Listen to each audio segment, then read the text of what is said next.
Are you morning sa lahat?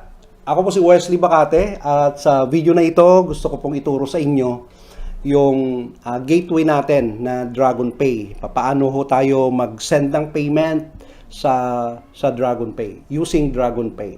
Okay? Alam niyo po, napakadali lang siya.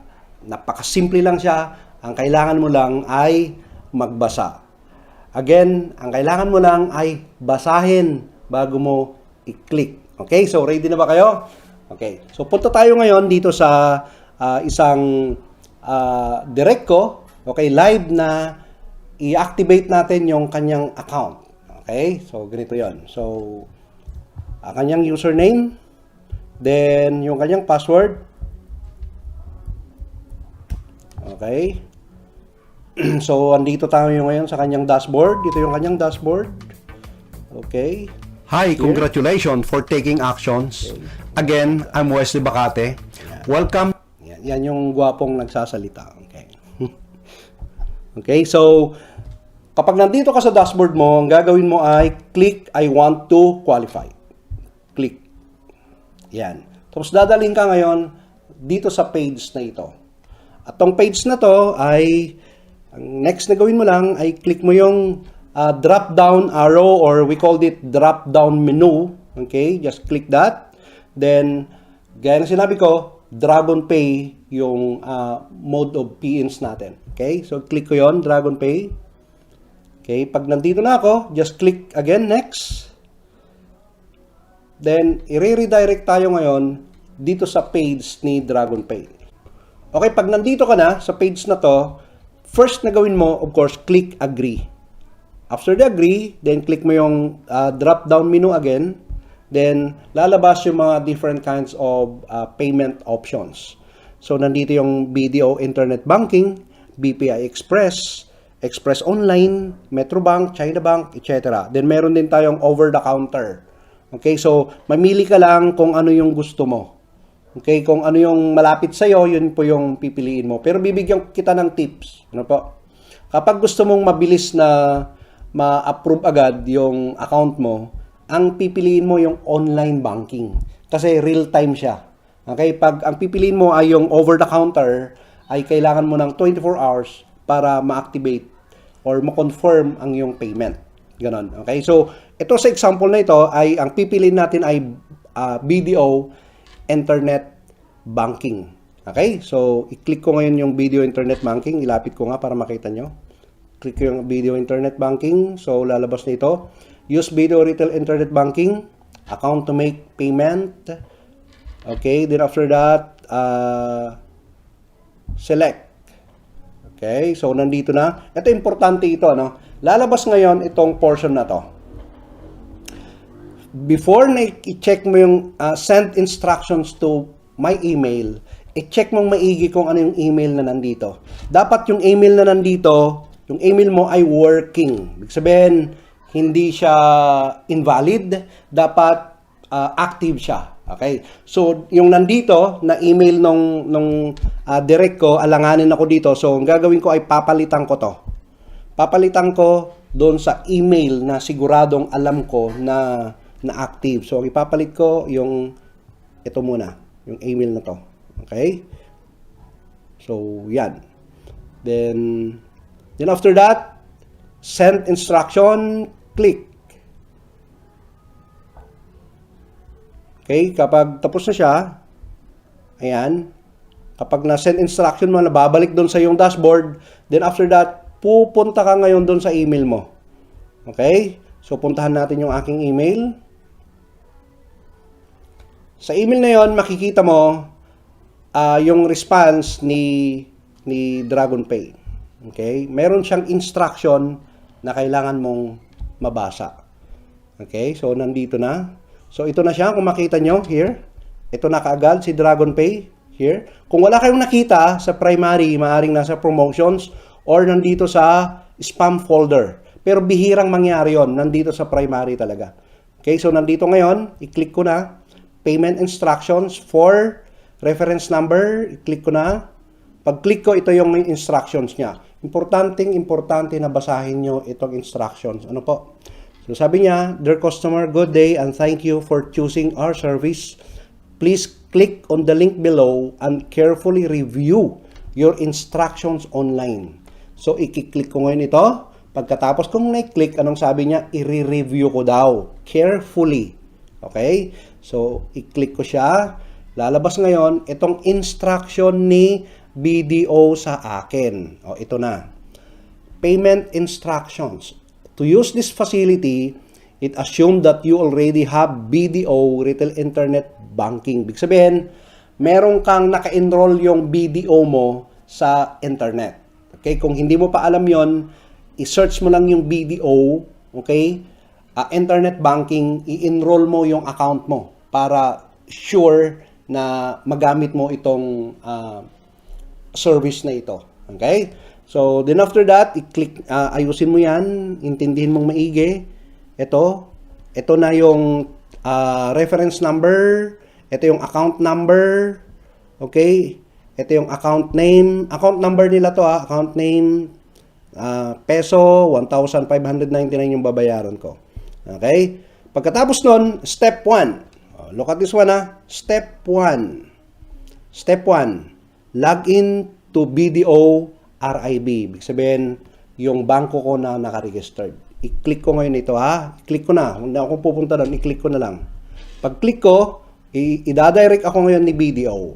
So, nandito na ako sa aking BDO account. Yan, Wesley BDO. Okay? So, ilagay ko yung password ko. Then, after that, log in. Yan, nandito na ako. Then, ilagay ko ngayon yung aking security question. Okay? Then, after that, sorry, mali yung security question ko. Yan. Submit. Ayan. Pag na-submit na, nandito na ako ngayon, dito na sa loob, saan, ano yung particular na tab ang i-click ko dito. Punta ko sa send money. Send money. Just click the send money, then send money to any BDO account. Ito. Click send money to any BDO account. Then pupunta na ngayon dito. Source account, amount, magkano? 1,599. Okay. Huwag po kayong susobra sa 1,599, maaring mag-error kayo. Huwag kayong magkukulang din sa 1,599, maaring mag-error kayo, i-error kayo ni DragonPay. Okay? Then destination account, ano ba, kanino ko ba i-deposit ito? Of course, sa account ni DragonPay. Nasaan yung account niya? Punta tayo ngayon doon sa email natin, nandun yung account niya. Click natin yon, ito yung account. Here. Anong gagawin ko lang? Just copy this one. Okay, pag na-copy ko na, carefully, then paste ko dito sa destination. Nakuha nyo? Yan. Then remarks, anong ilagay natin sa remarks? Puntahan natin ulit yung ating DragonPay payment email. Ang ilalagay nyo sa remarks, sabi dito sa step 3, enter your DragonPay reference number to remarks field of BDO. So, ibig sabihin, itong reference number na to, here, i-copy mo ito, okay? Ito yung ilagay mo dun sa remarks. Copy, then, remarks. Okay? Paste sa remarks. Yan, okay na. Pagkatapos mo, click submit. Okay, submit na siya. Then, tatanungin ka ngayon, continue ba? Okay, of course, continue. Then, antayin mo ngayon dito yung special number or yung OPT na ipapadala ni BDO sa cellphone mo. Kasi, di ba, alam nyo na yan to yung mga nag-online. Okay, so ito na yung OPT. Dumating na yung OPT. Okay. Yan. Yan. Okay. So, nailagay ko na 617-604. 617-604. Double check. Then after that, submit. Okay. Yun. Anong sabi? Your request, send money to BDO account number was successful. So, successful po yung ginawa natin. So, what next? Of course, pwede mo nang i-print ito para sa reference mo. Then, balikan natin ngayon yung ating DragonPay. Ito na. Okay, so nandito na tayo sa step 2. Sabi niya, important ito, ano? When transfer is completed, take note of your fund transfer or your FT number. Ano yung FT number? Balik tayo Ito yung fund transfer number. Ito, pinaka-successful niyan. TC2221 here. Ito yon. Okay, so balik tayo doon para makita nyo. Then pagkatapos nung sabi niya, and log out from RBO RIB, then click on this link. Okay, so maglalag out tayo dito. Siguro ang gawin ko dito, ikakopy ko ito para sure. I-copy ko yung aking reference number. Tapos ilagay ko dito sa aking notes. Okay? Para sure na hindi ko makalimutan. Kasi sabi ni DragonPay, sabi niya kailangan daw tayo mag-log out sa ating bangko. Okay? Then after that, magla-log out ako. Log out. Yun. Pag nag-log out na ako, balik ako ngayon dito. Pagkatapos noon, i-click ko itong link na to. Okay? Just click this one. Yan na. Then last 6 or 7 digits of transaction reference. Yung last or 7 digit daw ilagay natin dito. So, paano ngayon? Kunin ko. Ito yung last digit niya. 6 to 7, ito. Okay, mas maganda kung isulat mo na lang.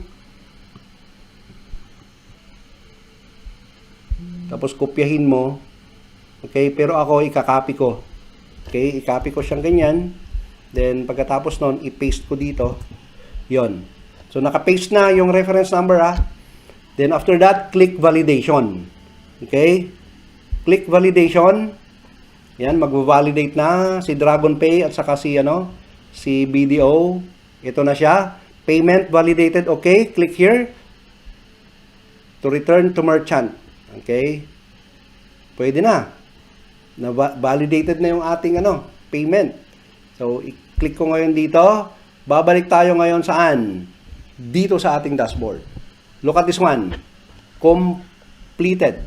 Kita nyo? Na-complete na. Completed na siya. Ibig sabihin, verified na yung aking payment. Okay, so, di ba? Ang bilis. Then, pagkatapos nun, pupunta na ako ngayon ng dashboard. Click ko ngayon yung aking dashboard. Here. Click ko yung dashboard. Pag click ko ng dashboard, ito na yung lalabas. Yes, good morning. At kino-congratulate kita dahil nag-avail ka ng IHX Factor. In behalf of my verified na